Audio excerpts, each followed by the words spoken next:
What's clear from this election is American business now operates in a culture where trust is completely evaporated in every institution you could think to name. And so the collapse of trust combined with populist politics means that big business is in the big time crosshairs of government. And so businesses that are perceived as not paying their fair share in taxes are going to have problems. Businesses that are frequently offshoring jobs to overseas markets will be attacked and stigmatized by political leaders. Big businesses looking to merge in acquisitions with other big businesses will face a highly skeptical regulatory environment. Businesses should understand that one of the lessons of this campaign is that everybody and every organization is their own communications platform. Don't rely on the filter. Communicate directly, but communicate your value. Communicate the compact between the business, its customers, its employees, and society. Communicate that that business is a force for good, because people are not inclined to give anybody the benefit of the doubt. The bigger you are, the more susceptible you are to an era where trust has collapsed. First, understand the degree to which the mainstream media has been totally discredited in this election. Roughly 33% of Americans trust the media. Second, Americans consume news today like they do music from their iTunes account. They don't listen to songs they don't like, and they are no longer exposed to opinions that they don't agree with. News has become, for millions of Americans, a place to have political views validated, and it's created a culture where we live in post-fact America. Truth is subjective and it's partisan. And so depending on your perspective, the red chair is no longer red. It can be blue any day of the week.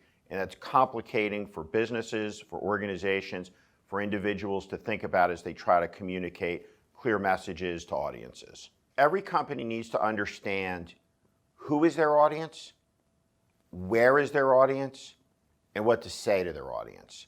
So broad-based, shotgun approach communications, they just don't work anymore.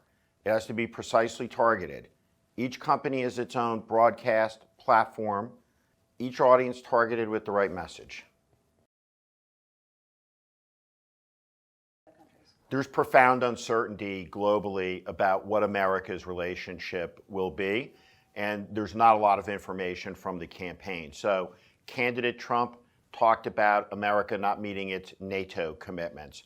What will President-elect Trump say about it? What will President Trump do about it? So as we look across the world, our bilateral trading relationships, his promises to declare China a currency manipulator, his promises to put tariffs onto Mexican-made Ford automobiles coming back into the United States, all these were promises made by a candidate.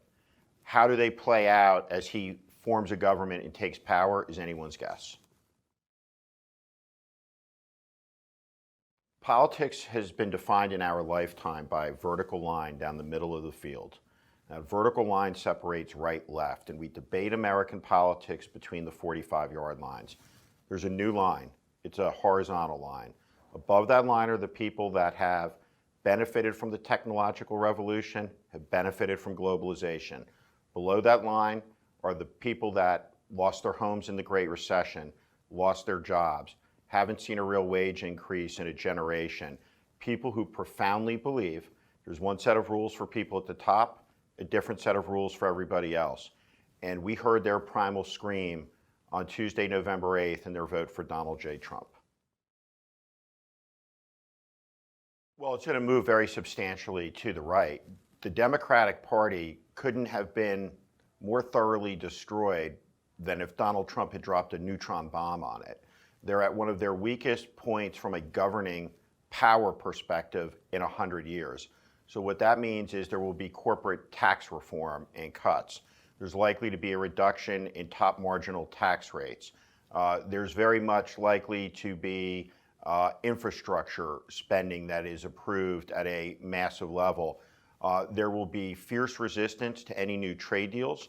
The TPP is dead, and Republicans will have the opportunity over the next 4 years to appoint certainly one, but maybe up to 3 Supreme Court justices.